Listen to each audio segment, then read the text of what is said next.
Everyone, welcome back to My Rising Rose with me, Jack Morrigan. You have to bear with me today because I'm feeling a little bit tired because mosquito was keeping me up last night, which seems a bit strange because we're in October. Don't know where that little thing came from, um, but it was causing me some issues, so I'm a bit tired. Um, I wanted to come on and talk about a few things, and one of them links to something that one of the members of Dragon Medicine messaged me a little while ago asking if I could talk about it. And it's lack. So the sense of lack that we have, like we're not enough. We're not enough. Life isn't enough. Like nothing ever seems like it's enough. And then obviously that then fuels some unhealthy coping strategies to try and sort of artificially make us feel like there's enough for us. And this got me thinking, it got me thinking about kind of the state of things in the spiritual scene. And like, I'm somebody who has spent maybe 12 or 13 years, can't quite remember, like going through some pretty intense spiritual awakenings, which happened really rapidly and pretty spontaneously and threw me into some unexpected places, which were kind of like textbook spiritual awakening experiences.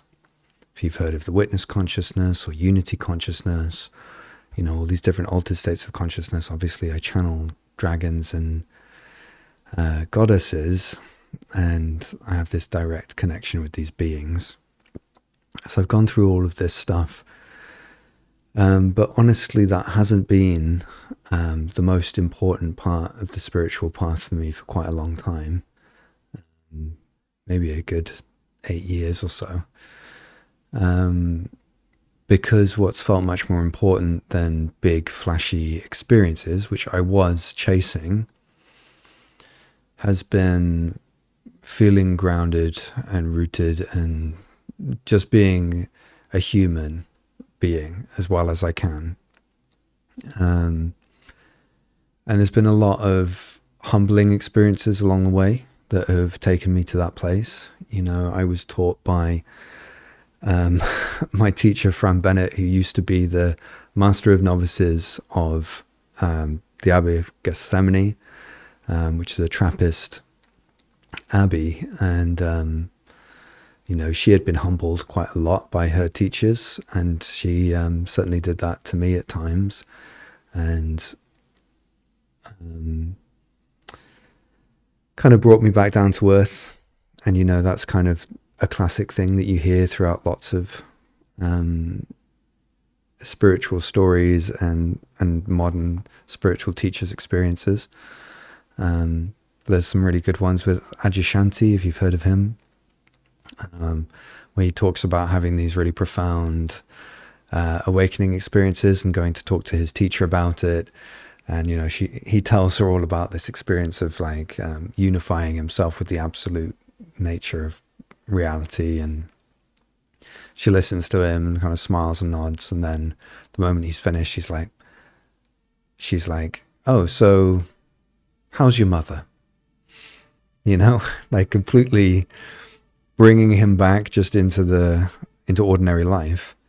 And there was another time where he did this, and he went on one of these kind of maybe rants, I don't know. He was describing his experience. She got a stick and hit him on the head, which is a classic Zen teacher thing to do. Also, I'm told. I've never had a Zen teacher, although actually technically I have, because Fran was, I think, officially a Zen master.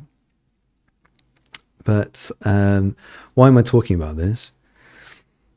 Because in those early years of spiritual awakening, I hadn't even begun to look at the root causes of lack within myself, which was very human. It was rooted in my family dynamics. It was rooted in my upbringing, not feeling like I was enough and that I needed to be somehow someone very special in order to be worthy of the love and attention of people around me. And then when I started having spiritual experiences, and that just like all projected onto that, I began really hunting after big spiritual experiences because I thought that it would make me more special and more worthy of the love and attention of people. And Fran was very good at kind of bringing me back down to earth. And she got me in therapy, which was a really difficult moment because I genuinely thought I was like above therapy and that I would be someone who would give that to other people, but I would never need to receive it myself, you know. So it felt like a real gut punch for her to say that I needed therapy. I was not expecting it in this one phone call that we had. But I did listen to her and I did start therapy, and it was really valuable, and it kind of set me on a trend that lasted for the next maybe 5 or 6 years, where I did a lot of therapy. I worked with a men's healing circle for about 2 years, like a community-based healing circle, lots of men gathering together to try and kind of work on their issues, including a lot of shadow stuff. It was very Jungian influenced. And, you know, that being kind of almost like an obsession for those years until it reached a point where I'd kind of cleared up about enough of it where it didn't need to be the center of my life anymore. That wasn't like a conscious decision that I just decided one day. It just kind of happened. And the reason that I'm talking about this is because I'm exposed to quite a lot of teachers and have been exposed to them over the years within the spiritual scene. And I think a lot of teachers have never gone through that process like in a really sincere way. So they haven't been humbled, like when Fran was like, you know, told me that I needed to be in therapy. I feel like a lot of people who are putting themselves forward to teach actually have either never had that moment or they've pushed it aside and their ego's got in the way and their pride has got in the way and they've not sought out the help that they actually needed. And then they talk the talk about authenticity and vulnerability and kind of act like that's what their experience is. But I don't think it's actually true. And I think a lot of the issues that I see in the spiritual scene are from lack. You know, linking this back to the point that the Dragon Medicine member made. It's about lack. Like, we feel like we aren't good enough. Like, so I thought I wasn't good enough. So I thought if I have these big spiritual experiences, then I will be good enough. And I see that in people. And I see that in people putting themselves forward to teach. And then what can happen is this kind of wounded teacher can start magnetizing in wounded people to form a kind of codependent relationship where the person who wants to be the teacher kind of puts themselves forward as this great person and they're so wonderful for these reasons and they're so evolved for these reasons. And people buy into that because they're looking for a savior, which is their own sense of lack. You know, when we feel like we aren't enough, we can look outside of ourselves for someone else to come in and save us from ourselves. But in my opinion, like the spiritual path isn't about saviors. Like, we have to be our own mountain. Like, we have to learn how to stand on our own 2 feet. We have to understand who we are and be stable enough within ourselves to actually stand as that, rather than looking to other people to come in and save us. Because if that's the energy that you're putting out there, you'll probably get it, but the chances are that the person coming in to save you will be a wounded person who really wants your love and admiration, because they too don't feel like they're enough. And then there's this strange dance that plays out in the spiritual communities all over the world, just like this. And I think we all have to kind of mature a bit so that we can get to a place where we're beyond that. We're stable enough within ourselves that we don't need these immature codependent relationships anymore. And that doesn't mean that we're perfect people. I'm certainly not a perfect person. But we can reach certain thresholds where the chance of creating these kinds of codependencies becomes significantly less. And that's what I want to focus on for the channeling today. I assume I'm going to bring through Hella. She is going to be leading Goddess Medicine, which begins on the 31st of October. So you can read about that in the description below. You have to bear with me. I've not been feeling that well lately, so I'm kind of putting everything together, all the information and everything for what Goddess Medicine is and how you can be involved in it. But just to make you aware that will begin on the 31st of October with Hella. So with that said, I'm going to bring her through now.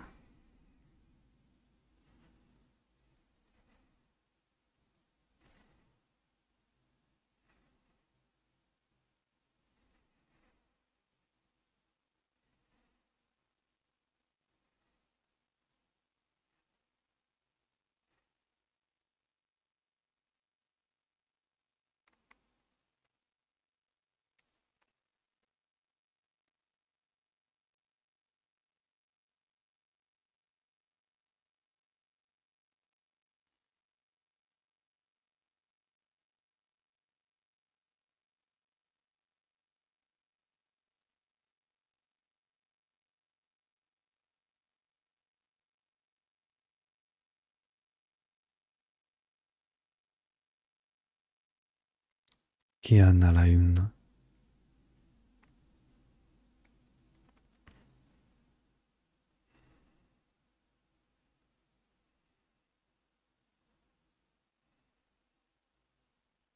Ia Nalaun.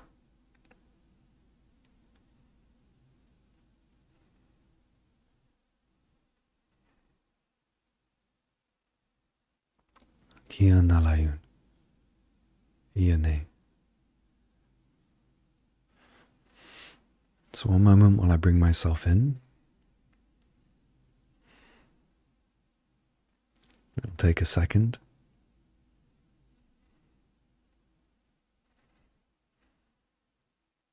I am Hella.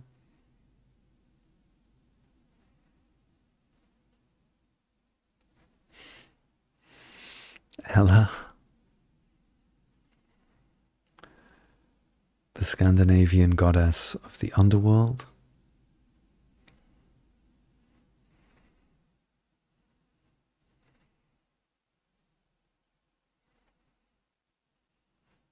I'm just moving Jack's arm, focusing his mind so that my energies can come through nicely. He can tell that that's happening because his feet start getting very, very cold.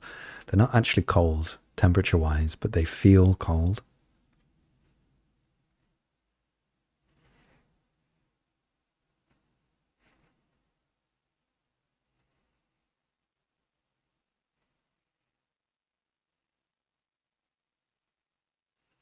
So I'm Hela, Scandinavian goddess of the underworld. Some of you will be familiar with me. Some of you will have seen me being channeled here or through my rising rose at some other point. For those of you who are new to me, my essence, my energy, I want to thank you for being here. For those of you who are finding this strange, please know that you do not have to believe anything. I'm not here to tell you to believe in anything. You're free to believe what you believe. You form your own opinion. You are free to do so. Now, freedom is a significant part of what I want to talk about today, and I want to link together freedom and lack. Lack and freedom. How do we link these two concepts together in a way that can be useful for us? Because really, the reason that we're gathering here today isn't to discuss philosophy. It isn't to burden your mind with even more spiritual concepts, but rather the opposite. To slice through the debilitation of overconceptualization, to become free of that, to become free of it. That's really my focus. And for those of you who have a very intellectual mind and an intellectual approach to spirituality, perhaps you have more air energy within them as a primary element, you may find it challenging to interact with what I'm bringing through, because I'm bringing through, in many ways, the opposite energy to your primary energy, the energy of earth, and the deep earth at that. So this is an important point. Please do not believe that you have to align with my energy and my style of teaching. You do not. You are free to align with and move with whatever form of spirituality works best for you. And if you find yourself coming to this or other videos that we present here, and it's just causing frustration and difficulty, you do not have to force yourself into that. You can take yourself to sources that are better suited for you. If there are teachers that just effortlessly resonate with you, then please seek those out. We're here gathered today for a different style of teaching, which is more the teaching of the element of earth, the silence of the deep earth, which I teach to you primarily through the direct energetic transmission that I am sharing with you now, that is present throughout the entirety of the time that I speak with you.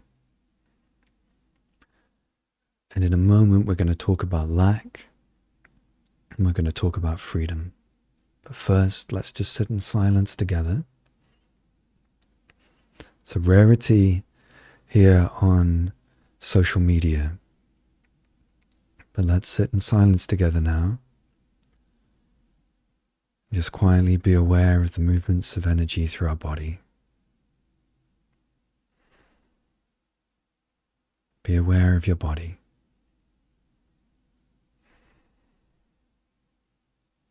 Be aware of your breathing.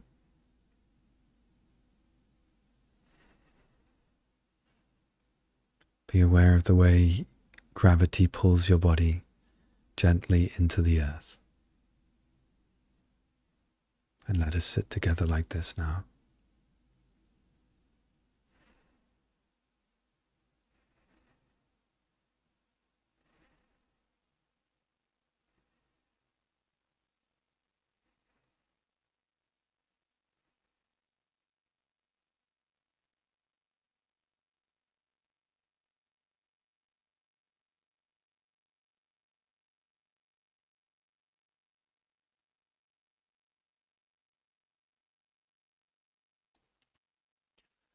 Lack is one of the bars of the prison that separates you from the truth of who you are. In truth, you are eternally abundant.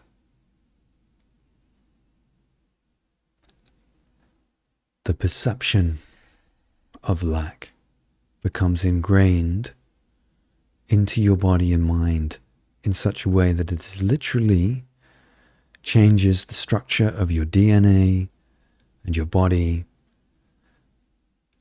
and limits your potential, limits your capacity to live in alignment with the abundance, peace, and love that is the truth of you.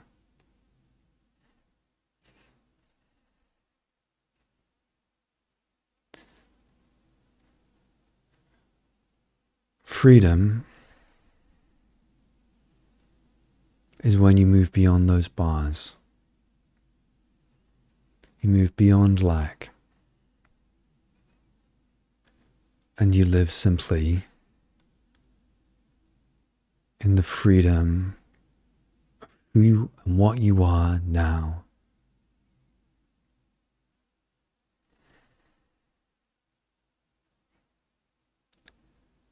Lack is a type of control. Lack is a type of control that you use to hide yourself from the dangers of the world, other people, and yourself.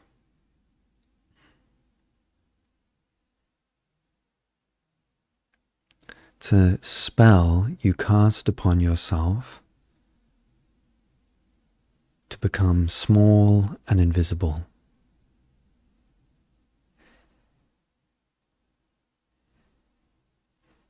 It serves a purpose, because those who are small and invisible are hard to see, they are hard to target. So it provides a form of protection for you. The issue is that the lack that you are casting upon yourself is largely unconscious. It's an unconscious habit that you built for yourself out of necessity, not only in this lifetime, but in previous lifetimes, and in the lifetimes of your ancestors, that lives within you now in your DNA.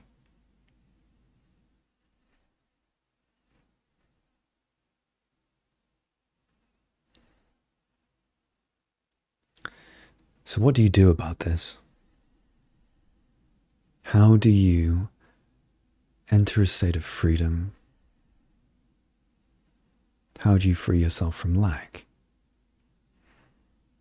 Well, first you become aware of it. My conversation with you now and Jack's beforehand likely triggered certain points within your body. There may have been parts of you that were putting up a kind of defense to say, no, I'm not in that state of lack, or yes, I'm in a state of lack, I'm a terrible person, whatever it may be. And there will be a certain energy, tightness in your body that's connected to that. Jack feels something slight in his throat, a little in his belly. The place where you don't feel enough.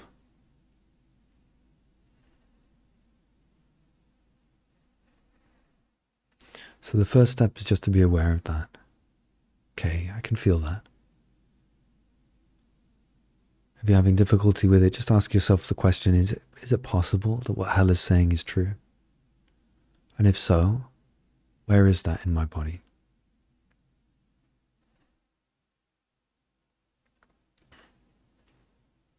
And then you sit with that place within you. You're aware of it, you almost like let your mind come into it to help you find it. But then the next step is to expand your mind beyond it. What holds this tension in the throat or the heart or the belly, wherever it is? What holds it? What is aware of it? So you turn your attention around, become aware of the awareness that is aware of the tension. So just take a moment to feel that. What you may find, and a good sign that you're doing this correctly, is that the pressure starts to release.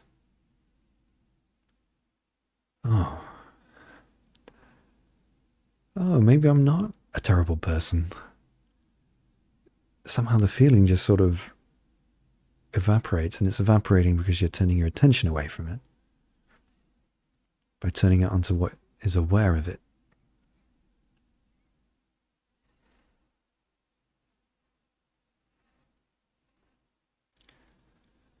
And then you can add a little bit of extra spice to this inquiry by seeing what it feels like to be the awareness or the presence that holds the tension.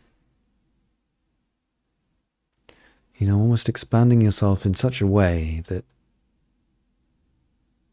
you're so vast that you can easily hold this little tension. That's no problem. It's just a tension.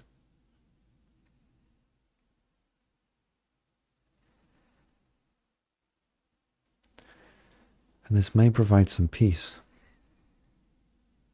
Like,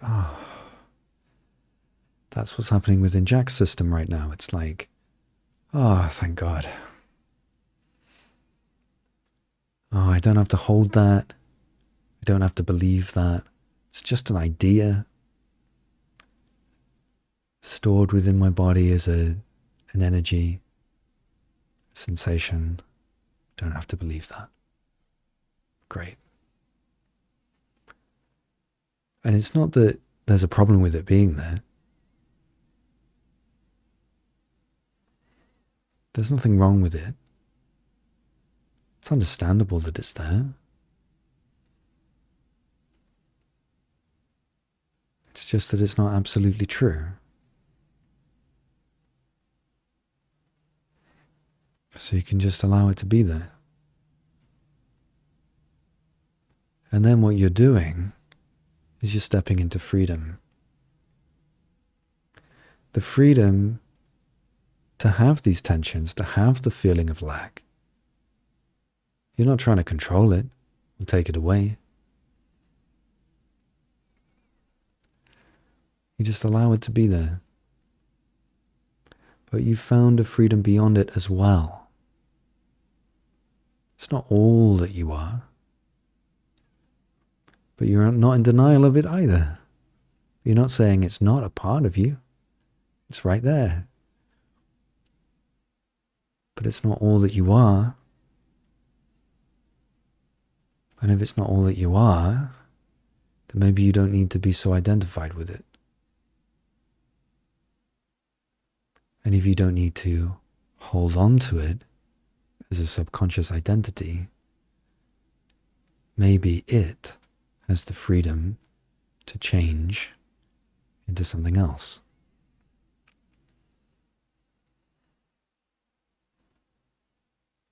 Maybe it, lack itself, is a seed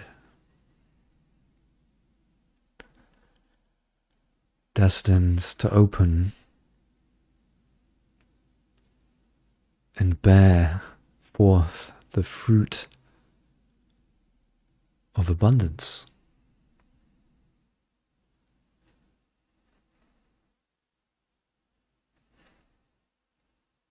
Maybe. Maybe.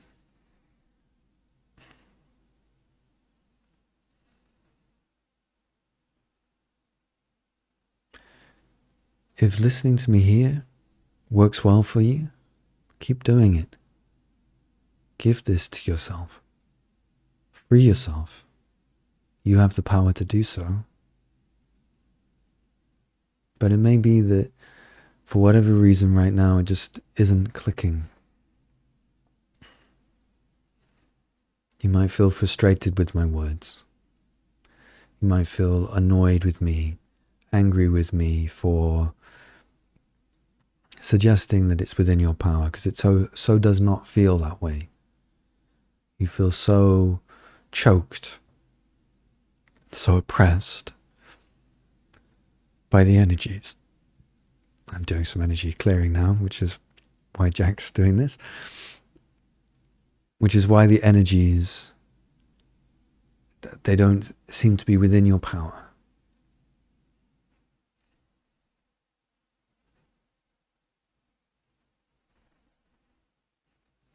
Well, that's okay. You are allowed to be having this experience. And maybe now just isn't a good time.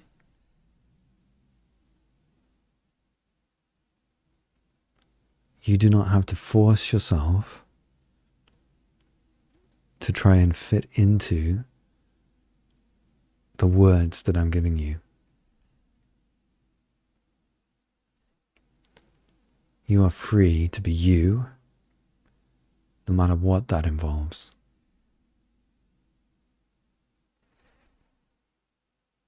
Maybe me sharing this with you helps a little to ease it. And maybe not. Know that if now is not a good time, you can return another time. And know that if there are no good times in the coming days, weeks, months, trust in your way above my way, above the words that I share with you. Trust that life itself is creating your path, is creating your awakening. Keep going, knowing that at some point, life will prove itself to you in such a way that you can finally let go and trust that no matter what is coming up, somehow it's what was always meant to be. That somehow, right at the birth of creation, this very moment was destined to happen, destined to take place, because life's precision is so utter.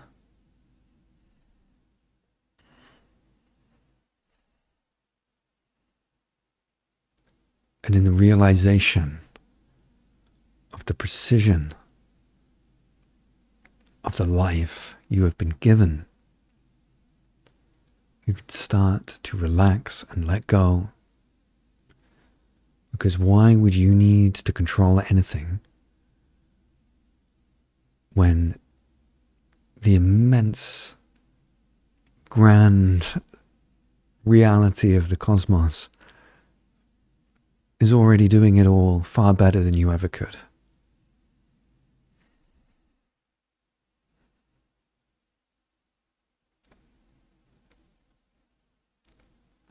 I look forward to the day where more and more of you realize that for yourself.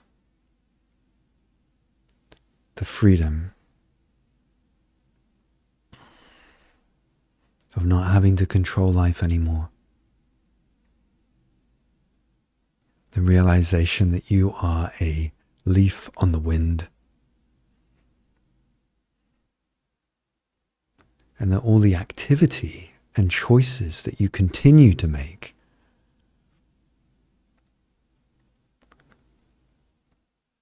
are simply you riding that wind.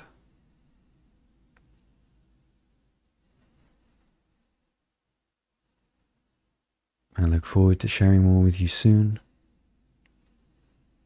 I hope this has been helpful for you. But for now, goodbye.